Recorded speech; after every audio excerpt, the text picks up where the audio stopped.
আজ আমরা জানব পৌনঃপুনিক দশমিক বা আবৃত্ত দশমিক থেকে সাধারণ ভগ্নাংশে রূপান্তর। তাহলে প্রথমে কয়েকটা পৌনঃপুনিক দশমিক সংখ্যা আমি এখানে লিখছি।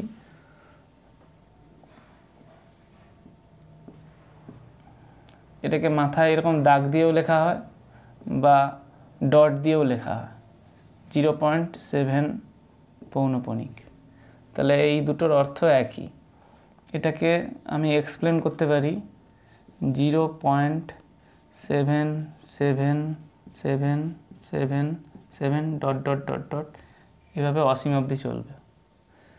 আরও কয়েকটা লিখছি 0.723। দেখো এখানে গোটাটাই ডট দেওয়া আছে, দাগ রেখা দেওয়া আছে। এটাকে আবার লেখা যায় ডট দিয়ে লিখলে 0.723। সাতের মাথায় ডট আর 3-এর মাথায় ডট থাকবে, মানে 7 থেকে 3 গোটাটাই রিপিট হবে। এটা হবে 0.723 এইভাবে চলতে থাকবে। আবার 0.123 যদি লিখি, 2-3 মাথায় আমি রেখা দিলাম, মানে 0.123, 2 আর 3-এর মাথায় থাকবে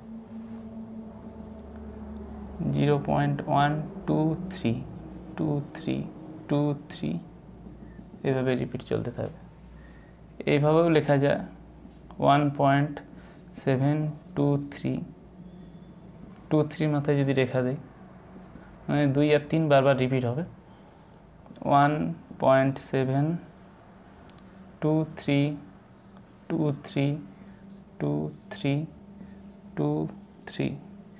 ডট ডট ডট ডট, এইভাবে তাহলে পৌনঃপুনিক সংখ্যাগুলোকে এক্সপ্লেন করা যায়।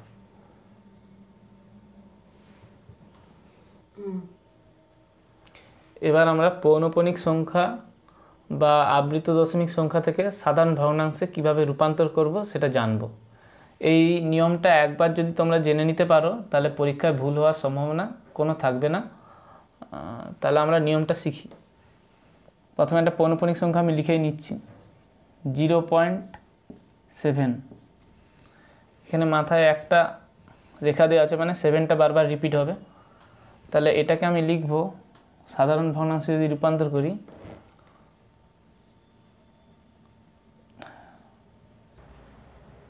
এখানে যেটা লেখা থাকবে ওটাই এখানে লিখে দেবো। 7 আছে, 7 লিখে দেবো। যতগুলো সংখ্যার মাথায় পৌনঃপুনিক থাকবে নিচে ততগুলো 9 বসাবো। তাহলে এখানে 7 আছে, 7-এর মাথায় পৌনঃপুনিক আছে শুধুমাত্র, তাহলে নিচে একটা 9 বসাবো। তাহলে এটাই হবে এর সাধারণ ভগ্নাংশে রূপান্তর। আমি অন্য একটা উদাহরণ দিয়ে বোঝাচ্ছি। যদি আমি এরকম লিখি 0.723,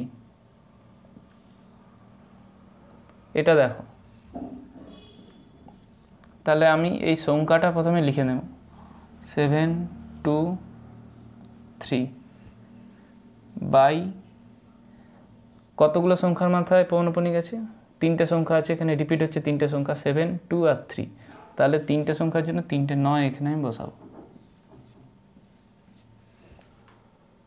আরও একটা উদাহরণ দিচ্ছি 0.123।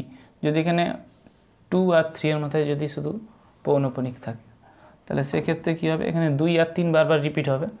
তাহলে আমি প্রথমে এই সংখ্যাটাকে উপরে লিখে নেব 123 বাই 2 আর 3-এর মাথায় যেহেতু আছে তাহলে 2 আর 3-এর জন্য দুটো 9 বসবে,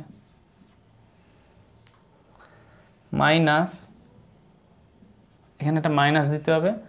যে সংখ্যাটার মাথায় পৌনঃপুনিক থাকবে না সেটাকে এখানে মাইনাস দিতে হবে, -1। 1-এর মাথায় নেই, ওই জন্য -1 করা হচ্ছে। আর যার মাথায় পৌনঃপুনিক থাকবে না সেটার জন্য 0 দেওয়া হবে নিচে। আরেক ধরনের উদাহরণ দিচ্ছি 1.723। যদি এখানে 2 আর 3-এর মাথায় থাকে তাহলে সেক্ষেত্রে কী হবে, প্রথমে এই সংখ্যাটা গোটাটা লিখে নেব উপরে 1 7 2 3 বাই দুটো সংখ্যার মাথায় পৌনঃপুনিক আছে তাহলে 2 9, এখানে মাইনাস দিতে হবে কত, তাহলে 1 আছে আর 7 আছে, তাহলে 1 আর 7 মাইনাস দিতে হবে। এবার এখানে পয়েন্টের আগে যে সংখ্যাটা আছে কেবলমাত্র 7 আছে, তাহলে পয়েন্টের আগের সংখ্যার জন্যই কেবল 0 বসবে, কিন্তু পয়েন্টের পরে যে সংখ্যাটা আছে সেটার জন্যই কেবলমাত্র 0 বসবে, পয়েন্টের আগে যে সংখ্যা থাকবে সেটার জন্য 0 এখানে বসবে না। তাহলে এইভাবে পৌনঃপুনিক সংখ্যা থেকে সাধারণ ভগ্নাংশে রূপান্তর করতে পারবো আমরা। এই কম্পিটিটিভ পরীক্ষায় এই ধরনের অঙ্কের অনেক সমস্যা সমাধান করার জন্য আমাদের এই চ্যানেলটি লাইক, কমেন্ট, শেয়ার এবং সাবস্ক্রাইব করে থাকুন।